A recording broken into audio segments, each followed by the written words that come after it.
last video of this tank, we asked you to guess which creatures we might have in it. Tara's tank friends suggested fiddler crabs. Daniel Keeping Fish suggested crabs as his definite choice, but he did also mention mudskippers and turtles also. I'll put their channel links in the descriptions, go check them out, awesome people. We have got barred mudskippers, so they're on the right sort of track. Daniel Keeping Fish did suggest them at first, and Tara's tank friends with fiddler crabs, they're still brackish water, so they're on the right sort of tracks there. And looking at the picture, can you spot the mudskipper?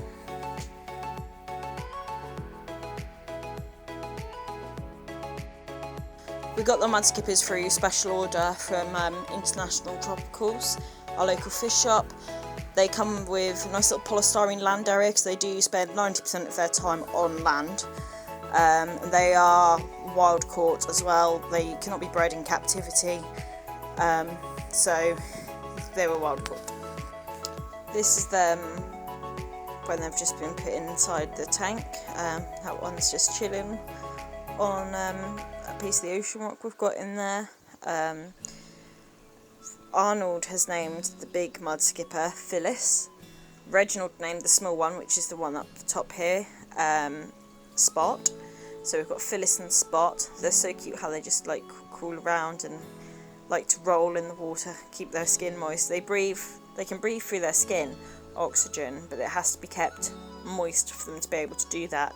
So they do spend a lot of the time on like the water line, and they will roll in it to keep them nice and moist. Their eyes are perched on top of their heads, so they have 360-degree vision, and they quite often roll their eyes back into their heads and stuff to keep their eyes moist and everything as well. Their eyes are actually more suited for looking at things on land than they are in the water. They see much better on land, and they do tend to hunt more on land than in water also. It's just if you keep more than one in the tank, you have to make sure you feed them in different areas so that there's no like boisterousness over catching the food and stuff. But overall they seem to be quite happy in there. You need a high humidity. They like to be kept at around 29 degrees centigrade, just because that's nice and warm from them. The barred mudskippers are from African regions, so they do like a nice high humidity, obviously, so when they're out of the water their skin's kept nice and in the humidity, nice and damp, moist, and then obviously in the water, nice warm water for them as well.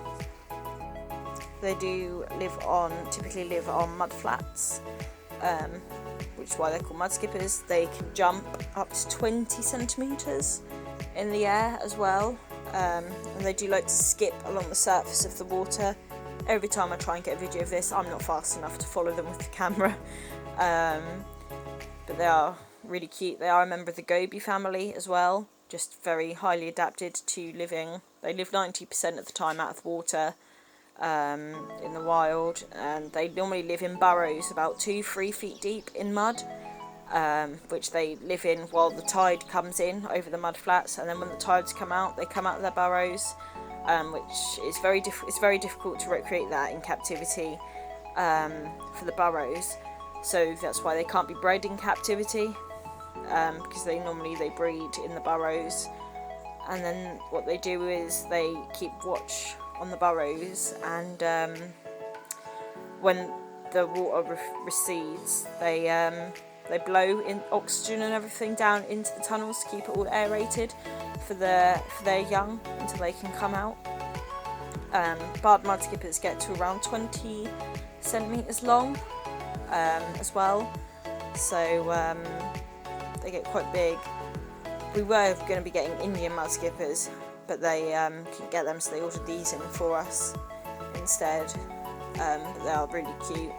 At the minute they're just little, they're not quite 10 centimetres, they're a bit smaller than that, so they're still young. They seem to be getting on really nicely in there, and they're loving their environment at the minute. The videos you're seeing at the minute is of how the tank originally looked, with the waterfall in the background. You can still see there wasn't much water movement, but at the end of the video we have rescaped it a bit more, to make it a bit better for them, which you'll see a bit later on in the video. And they've got an air stone in there now as well for water, just to make the water movement a bit more, so it doesn't obviously go stale or anything. The waterfall itself wasn't quite powerful enough to keep the water moving very much. They've got that nice cork area for land as well, so they've both got nice land areas and that they can go on and decide what they want to do also.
Here you'll notice some differences in the layout and setup of the tank. Towards the end of the video there's a more in-depth look at just the new layout of the tank, which is a lot better for them compared to how it was set up before.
I'm not sure if this is normal behaviour for a mudskipper, but this is Spot, the smaller one.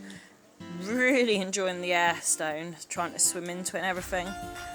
Must just be getting some nice exercise in, but overall having a whale of a time.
And now we're just going to be giving you a nice look around the tank, the new layout, which you'll notice a lot different from the last video. We've got a nice cave down here, we've got some silver sand in there now, and some Java moss, which we had to very slowly drip acclimate over a long period of time to actually get it used to obviously the brackish water, because that came from fresh, that came out of my shrimp tank.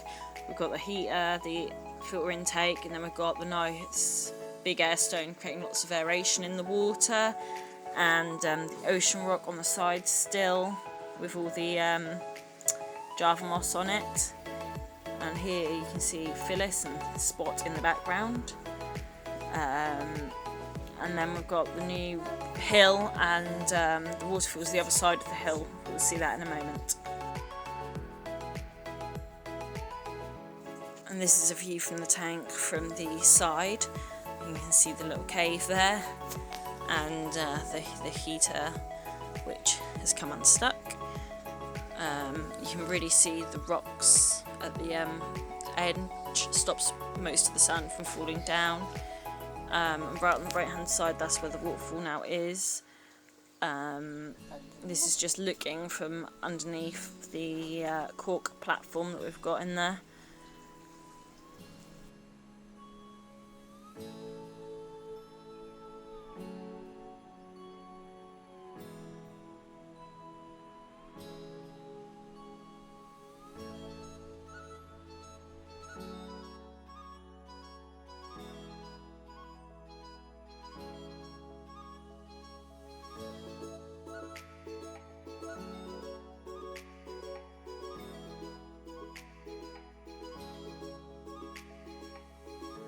And this is a view from the top through the feeding hatch of just how it's all set up and how it looks with the silver sand and the rocks and everything.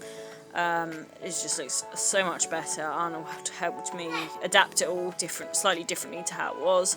They've got a big like rocky sort of hill there, which they do also like going on all too.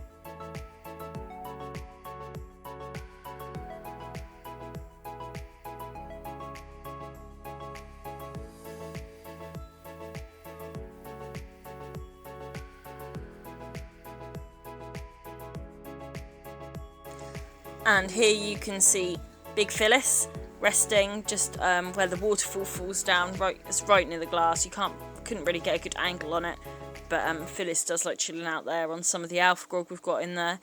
But overall, they seem really happy, really pleased with the tank. Let us know what you think in the comments down below.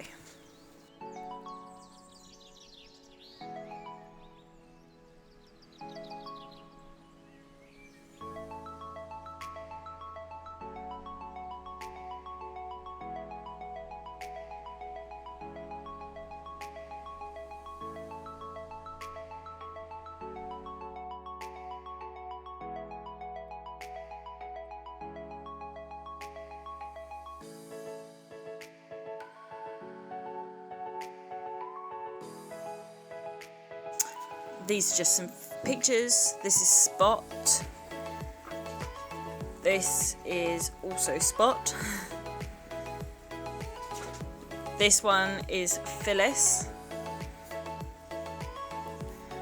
And this one is also Spot again, not long after they'd first been put inside the tank. And that one's Spot too. Please, thank you very much for watching. Please like, comment, share, subscribe and turn your notifications.